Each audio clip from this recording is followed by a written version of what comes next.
Welcome back to Shainas vlog. Prithviraj അഭിനയം കൊണ്ടും നിലപാടുകൾ കൊണ്ടും യുവ നടന്മാരിൽ ശ്രദ്ധേയനാണ് പൃഥ്വിരാജ് എന്ന നടൻ.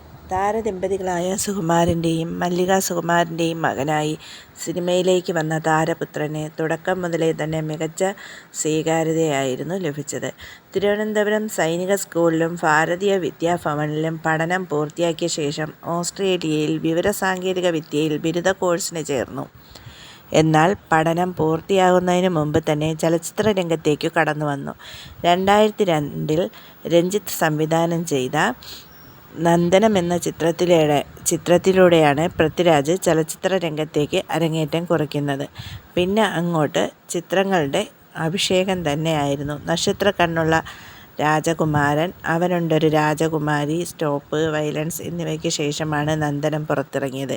2009 പുറത്തിറങ്ങിയ പുതിയ മുഖം എന്ന ചിത്രം വളരെയധികം ശ്രദ്ധ നേടിയിരുന്നു. അതിനുശേഷം യങ് സൂപ്പർ സ്റ്റാർ, മലയാള സിനിമാ ലോകത്തെ ഭാവി സൂപ്പർ സ്റ്റാർ എന്ന വിശേഷണത്തിന് അദ്ദേഹം അർഹനായി.